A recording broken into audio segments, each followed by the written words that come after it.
Welcome. For those of you who don't know me, I don't think I know everyone in this room. I'm Matt Edwards, I'm one of the attendings here. I've been working here about 4 years. Today we're going to talk about platelet disorders. And if you're like me, or just sort of an average ER doc, you kind of pretend that you know a lot about platelets. Yeah, guy's probably drinking too much, that's why they're low. Or yeah, I'll transfuse them. Sort of wrongly but strongly, that's what I always say. And just kind of like this guy. And, did you see Meet the Press last week? He told Chuck Todd, they were talking about healthcare, and he said, "Let me tell you, I really know an unbelievable amount about platelets, believe me." I don't know. Anyway, we'll just move on. So we'll start off with some easy ones. Do I have any students in the room? Okay, how about the gentleman in the glasses? Hi. So what's a normal platelet value?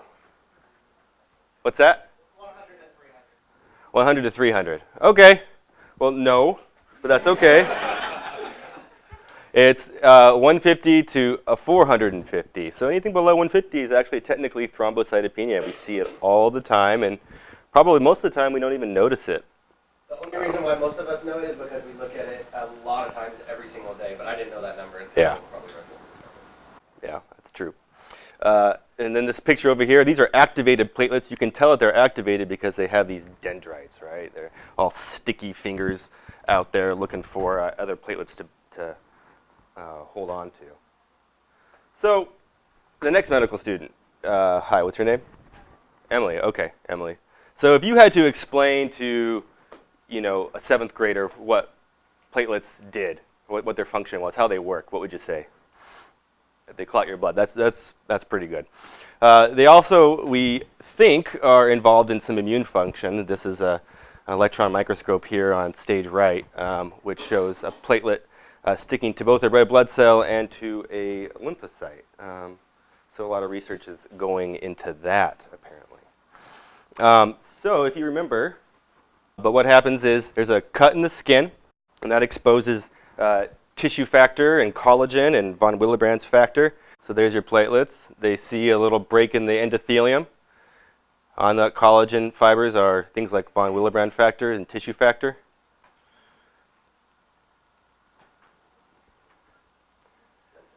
Yeah, and they all stick together and they form that plug. That's the way it's supposed to work. And of course you remember, because I know you guys all studied this really hard in medical school, that there are numerous receptors and numerous things that have to happen for a platelet to get activated. And we actually use drugs every day that could potentially affect these pathways, so we should at least know about them. On an unactivated, unstimulated platelet, remember they're round and they don't have those dendrites yet. G2-3A, it's a receptor that we target with a medicine called integralin. We don't use that too much anymore, but I remember in medical school, every patient with an NSTEMI or STEMI got this hung in the ER. Thrombin, what's the medication that we're using to inhibit thrombin? Anyone know? Yeah, Pradaxa. Fibrinogen, any guesses? And TPA, right? And then ADP, that's clopidogrel, Pasigrel, taclopidine, and then prostaglandins and their cousin COX, aspirin, right? So we use these medicines all the time, and we should at least have some basic idea of how they work. All right, first case. So this lady is placed back in the head and neck room in fast track, and she has a bloody nose, and Rhino Rocket's placed, and then she starts talking about a rash and other things. The doc there gets really flustered and says, this is a medical patient. And so you see the patient back in module C. But she's pretty healthy looking. She has a history of hypertension. She's on an ACE inhibitor. She has no allergies. And as you can tell, she's a hairdresser. On review systems, she complains of a rash and a recent URI. And then as you do a skin exam, you see these little things. What are those? How would you know that they're petechiae on a physical exam? Do they blanch or do they not blanch? Good. And then she has really small feet. the patient. But what are these over here? So sort of the same disease process, basically petechia that have coalesced together greater than 5 millimeters in diameter. All right, so, and the rest of our physical exams, apart from the epistaxis, is essentially normal, okay? So, what's your workup? So you're going to send CBC, probably a panel, LFTs, and coags. And this is your result here. Anything jump out at you? What's that? Yeah, the platelets are low, right? But also, everything else is normal, and that's important. So if you see low platelets, and you're a smart guy, and so you don't have a really good explanation for it, so you ask for a peripheral smear. Peripheral smear is basically normal, just not a lot of platelets in there. All the other cell lines look good. Normal number of neutrophils, lymphocytes, just the platelets are low. There's no clumping, that sort of thing. So great. What do you think this is? Okay, all right, good. But I'm going to torture you anyway. So how the hell am I supposed to work up thrombocytopenia anyway? That's not really helping what this case that you just said. So as an example, let's use current balance in my checking account. So $126, that's not very much. How is that happening? You know, you're a big shot Kaiser doctor, you should have more money than that. Well, there are 3 ways that this could happen. One is, I decided not to work the last month. I just kind of hung out at the beach. And that's called decreased production. Second, tax season, guys, right? Just loss, just plain old loss. And that's the government taking my money in the form of taxes. And then the third would be platelet destruction or platelet consumption. And Billy and I went to Vegas last weekend, and I just have a habit of when I go to Las Vegas, I just put all my money and I just burn it. And so all these ways to lead to a decreased amount of money in my checking account. And the same thing is true for platelets. I want you to think about it that way. I think it's easier. So there's decreased production. That could be a problem with the bone marrow, like a malignancy. Infections can do this. Medications. And then, of course, alcohol. And then there's platelet loss, massive hemorrhage, right? And that's why we transfuse platelets when we transfuse multiple units of blood. Hemodialysis, ECMO can do this. And then disorders of platelet destruction, ITP, TTP, HUS, DIC, HIT, things that we'll talk about. And of course, medications. And then infections can destruct platelets as well. And then there's this other category, doesn't really neatly fit into these 3, but you should know about it anyway, and that's splenic sequestration. And that can occur in sickle cell disease, some malignancies, and it can occur in cirrhosis. There are tons of medications that can cause thrombocytopenia. These are some of the big ones, and as you can see, we use them every day in our practice, and we don't really think about it. Beta-lactams, anti-epileptic drugs, fluoroquinolones, MMR. Doesn't cause autism, but it can cause ITP.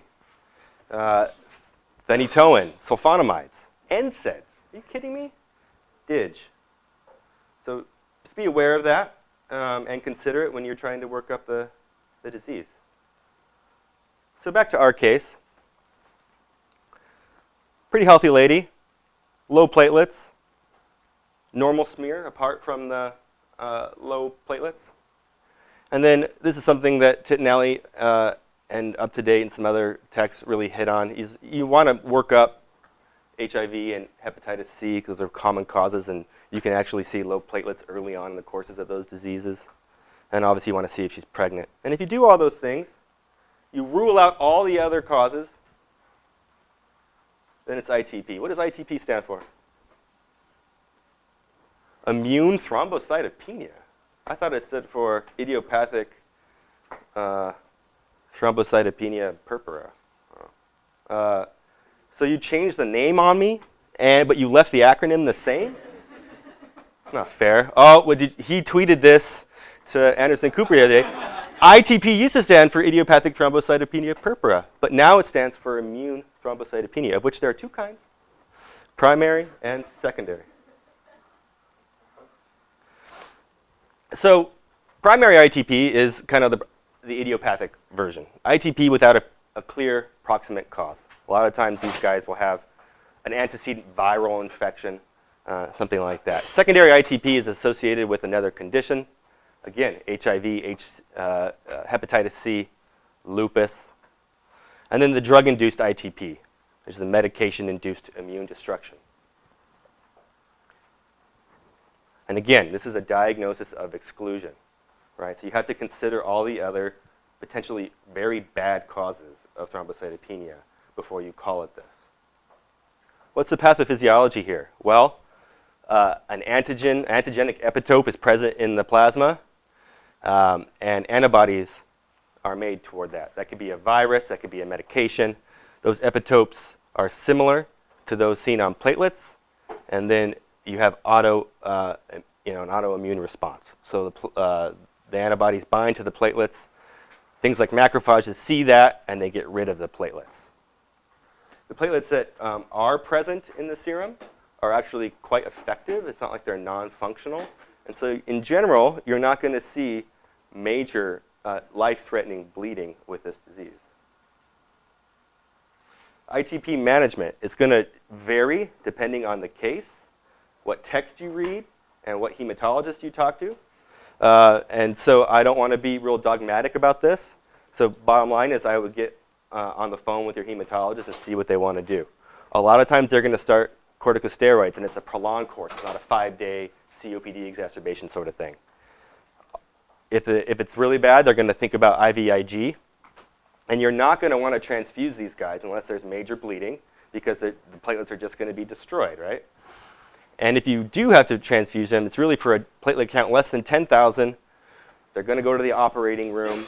They're having major bleeding. And if you do have to transfuse them, you're going to use a lot more platelets than you typically would, right? If there's a medication involved, you're going to discontinue the offending agent. And then there's some second and third line therapies, including rituximab and a splenectomy. I always thought of ITP as a pediatric disease, and it is, right? The incidence is going to be much higher in a younger age group, but it does happen in adults. When it happens in kids, it's almost generally that idiopathic version, likely a virus that they had 2 or 3 weeks before, and they almost always get better. Adults, not so much. They're going to have that problem for a long time in the majority of cases. All right, good job. Strong work. All right, I have, this is a real quick case. If you have a lab that makes no sense, you're going to ask questions about it, right? You're not going to necessarily act on that lab. And so you're going to either resend it, or you're going to do a few other things. And in this case, I've seen this here at Kaiser. I'm sure some of the other attendings have. Is this pseudo-thrombocytopenia. And so what you have here these are platelet clumping. And so in like 0.5% of the general population, there's a plasma agglutinin that is EDTA sensitive. And in the presence of EDTA, it causes clumping. It's just a normal variant. It has no pathologic consequences whatsoever. But you're always going to have, if you draw their blood, very low platelet counts when it's done on the automated machine and put into the Health Connect labs. And so you're going to want to ask for a peripheral smear. And if you see clumping, that's going to help. And then you can put a diluent into the tube, for a specimen tube, which is sodium citrate. And that will break actually apart this clumping, and you'll get your normal level. So it's pretty common. You actually see this commented. Yeah. So I'm assuming our lab here, by default, if they see low platelets, they do a manual. Because you see this commented all the time. Platelet clumping. Platelet clumping. Yeah. Platelets appear adequate. And because I've never ordered a citrated tube. Oh, I know for a fact one of our attendings tried to admit a patient like this, and MOD said send citrated platelets, and the platelets were fine. So just be aware that that could happen. All right, that's a quick case. All right, this one's a more in detail case, probably for one of the interns. How about you, Kyle? So based on that, sick, not sick? Yeah, no question. That's one that you're going to go see right away. So the backstory on this patient is she was seen in the ED 2 days ago. This was her x-ray at that time. Curb score was 2. She was put in the CDU and looked okay the next day, and so she's sent home. Not unreasonable. She has a previous medical history of hypertension and diabetes, lupus. She's on 3 medications for blood pressure. She's on a sulfonylurea because every patient at Kaiser needs to be on a sulfonylurea. Don't forget that. She's on prednisone and she's on Ceptin and Doxy. So I'll just give you a basic overview of her physical exam. She looks sick. She's tachypnic, but she's handling her secretion. She's able to speak to you in full sentences. And her oxygen bumps up with supplemental O2. You have rhonchi throughout auscultation when you listen to her lungs. And she looks dehydrated. And then, because you're very thorough, you do a full exam and you find this. And you're even more thorough, you decide, well, I'm going to do an examination, and you sort of see melanic stool that is hemocult positive. So based on that and her vital signs, what are your immediate actions, including therapies and workup? Okay, so for the purposes of the boards, if you were to do this, this is not supposed to be that kind of scenario, but 2 large bore IVs, IV fluids wide open. You're going to have to delineate all the labs that you want. I know it's kind of tough to do that, but you actually have to verbalize it. And chest, stat portable chest X-ray, EKG. Yeah, so it's no longer just a right lower lobe. It looks like it's multifocal, maybe progression to ARDS. Cardiogram, I'm not trying to trick you here. Just tell me what you see. All right. So as is typical, labs sort of come in various speeds. And so your first set of labs come back, and what do you notice? So now you have a new thrombocytopenia, anemia, looks like a acidosis of some kind, acute renal failure. And then here's your LFTs. T-bill is basically normal. ABG, consistent with metabolic acidosis with respiratory inadequate compensation. Lactate's elevated. Troponins elevated. And then blood cultures and urine cultures, which they were kind enough to get for you 2 days ago, they're growing out gram-negative rods in the blood. We don't know what kind yet, but we think it might be Pseudomonas because it's in the urine. No sensitivities. And then any other testing, thank you, Cameron. There you go. Your D-dimer, your fibrinogen, and your fibrin degradation products. So what does this patient have? Okay. And he actually really has a lot of other things as well, right? And that's the point. If you're documenting this, if you're out in the real world and your billing is how you get paid, you're going to have to put all these things in. And even here, we really want you to do that and think about it. But you're not going to see DIC in isolation. There's always going to be a proximate cause. These patients are going to be sick for some other reason. And very commonly, it's going to be sepsis, right? Especially gram-negative sepsis. But you can also see it in trauma. And certain chemotherapeutic agents, certain malignancies can do it as well. All right. Good job. Next question for Nick. B. There's actually not a right answer to this question. This is another question that I made up. Attention. Well, how would you? Yeah. Pink. I don't know if it's the right answer, but Yeah. we always used to Attention. Yeah, and that's the way I would probably do this as well. I mean, there's really no absolute contraindication to placing a central line. You've already volume resuscitated this patient. You didn't tell me, but I know that you're giving antibiotics. You're also going to give supplemental corticosteroids because this patient's immunosuppressed.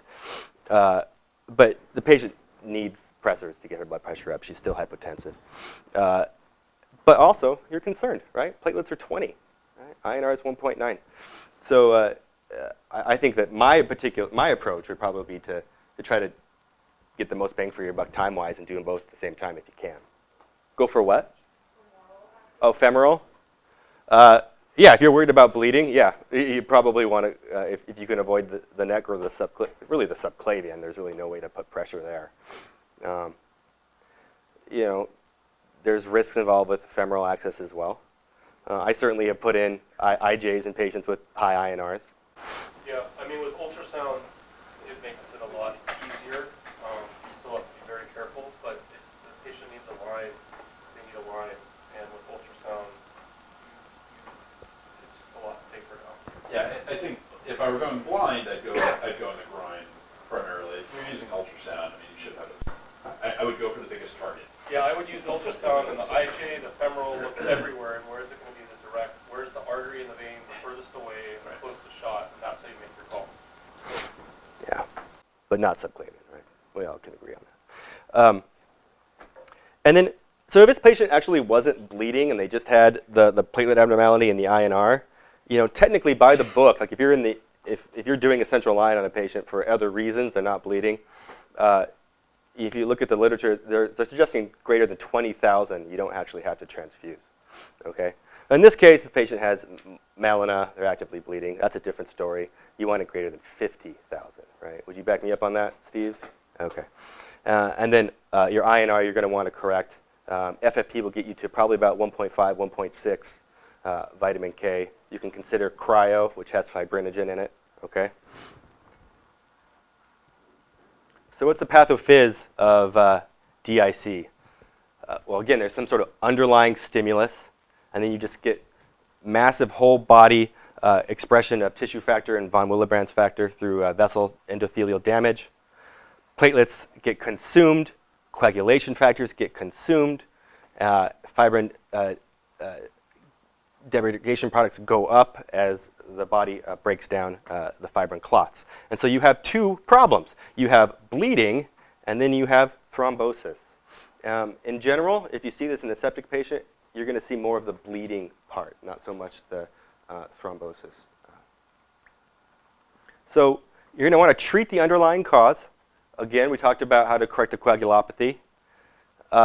And if bleeding, you want, again, greater than 50,000. If platelets are less than 10,000 and they're not bleeding, that's when you're going to want to transfuse. And then believe it or not, if you're up in the unit when you guys do your rotations, as soon as they stop bleeding, you're going to start heparin, right? It's crazy. Right? But these patients clot, especially after they've been treated for a while. And so this is a bad disease, carries a high mortality. It's not good. I think we do see it, and we just don't diagnose it. I mean, we see it in our septic patients. We're too busy worrying about the pneumonias, placing the lines, getting them admitted. We just don't recognize it. To transfuse or not transfuse? How about you, So? That's good. That's easy to forget, right? 100,000, you see 90, and epidural, I could see myself forgetting to do that. So he's right. So neurosurgical procedures, you want it greater than 100,000. All right. Let me give you a different case. Let's just switch it around and say the platelets were 125,000, but the patient takes full dose aspirin every day.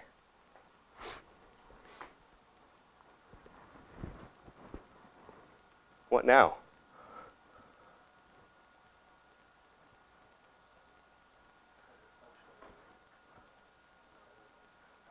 That's okay. There's not a great answer, right? Where I trained, we did this. We gave platelets for patients on aspirin, Plavix. I spent a good deal of time looking for the evidence for this yesterday, and I couldn't find any. And so I think that the jury is still out. It's probably going to be dependent on your neurosurgeon. I've never given platelets here for a head bleed on aspirin. Have you guys? Yeah. So, that practice may be changing. All right, another case, intern level case. How about any volunteers? Emily? All right. All right. So, this is a normal, healthy lady.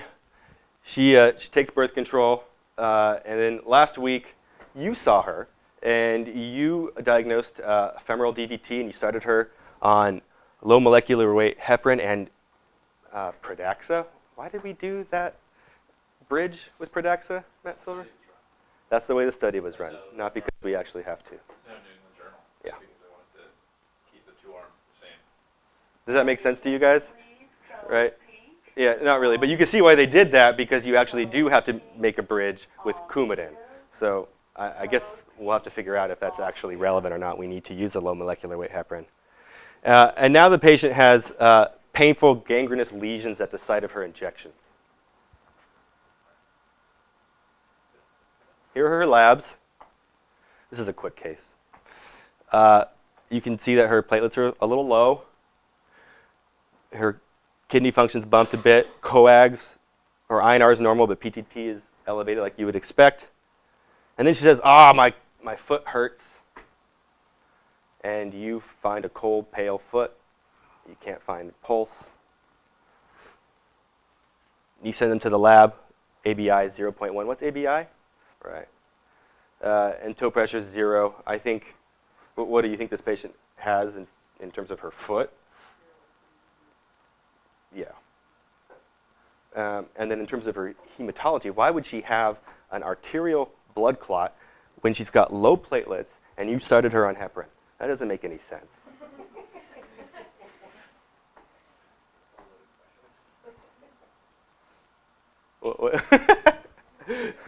Well, good job. She has heparin-induced thrombocytopenia.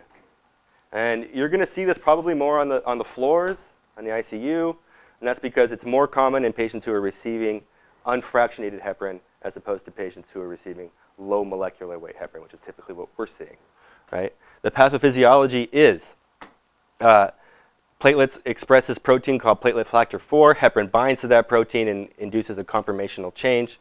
Again, an autoantibody response is formed to that epitope, and that immune complex actually sticks to platelets and activates them, in a very vigorous way. And that leads to basically diffuse thrombosis. And then the platelets get removed by the macrophages, and the platelets actually go down. So, anybody seen this before? Yeah. What's the treatment, do you think? Yeah, good. But they have an arterial clot. Are you crazy? No? No? Try something else? What would you use? Lovenox is heparin, right? Yep. That's true. They need angiography. Right. You're going to discontinue all heparins. You're going to send a HIT panel. Actually, I've never sent that here. I assume it's called a HIT coagulation panel. It's three different tests. We don't need to go through what they are. You're going to switch to some other anticoagulant. Right? Argatroban is what is recommended in Titinali. That's a 10A inhibitor, I believe, and fundaparinux is, I also believe, a 10A inhibitor. And then you're going to imagine the complications, which can actually be quite severe in this. You can have gangrenous toes, again, ischemic limb. It's not a good thing. So keep an eye out for it. It does happen, although not as commonly, again, in our patients on Lovenox. Health Connect's pretty good. Somebody's on. So this paramedic, he's always appearing in my lectures. He says, this guy doesn't look good. He's 37, pretty healthy. He's got HIV. He's not taking meds. These are his vital signs, obviously. Yeah. Okay. So the story is that, again, if the paramedic wants to talk to you in the oral boards case or in real life, what do you say? Yeah, absolutely, right? They can give you much more information than the triage RN. I can't emphasize that enough. So the story is this patient was in his usual state of health the last couple of days. Has been feeling ill, had a fever, looked a little, had some discoloration of his skin, and his urine was really dark. And then he had a seizure at home. He's never had a seizure before. Finger stick was 85 in the field. So on physical examination, I'll just tell you that he looks ill-appearing, a little bit obtunded, maybe postictal, and then you pick up these other things. So what do you see here? Yeah, all right. And then That don't look right. If you see, that was at the bedside when you were interviewing the patient. If you see that, what do you think of? What? Yeah, right. I mean, I guess it could potentially be, just straight up hematuria, but it looks a little dark for that. I would think some sort of heme degradation, like bilinogen, that sort of thing. And then here, non-blatching petechial rash. All right, so what's your workup?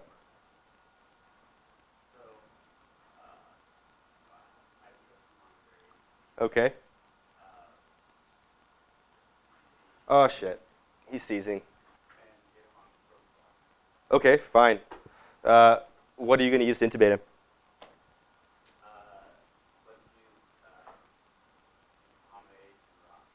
Oh, why did you say rock?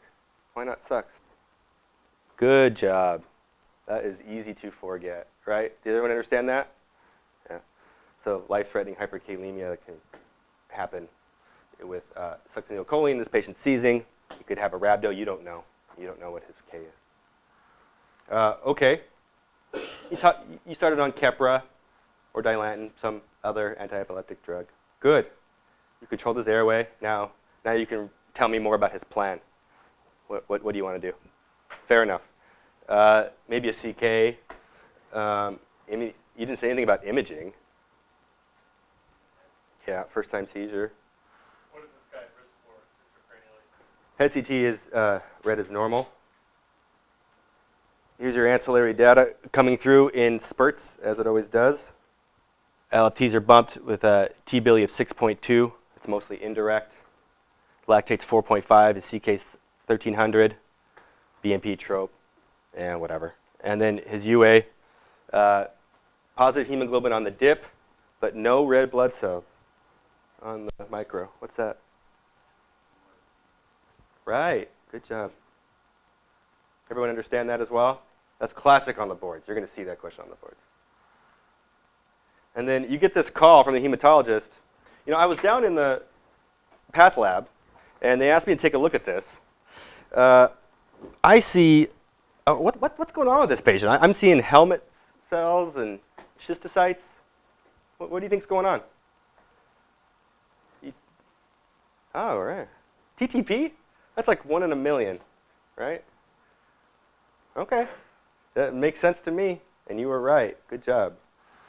So the pathophysiology of TTP is somewhat complicated, but you should know that there is a protein called Adams TS. It's a proteinase, and it is responsible for cleaving von Willebrand's factor. And so when that protein is non-functional or deficient, and it is in a certain percentage of the population, in the setting of certain triggers, like infection or certain medications, that von Willebrand's factor just grows and grows and grows. And then platelets can attach to it, and they break off, and they form clots throughout the body. TTP, has anyone ever seen TTP? Yeah, me neither.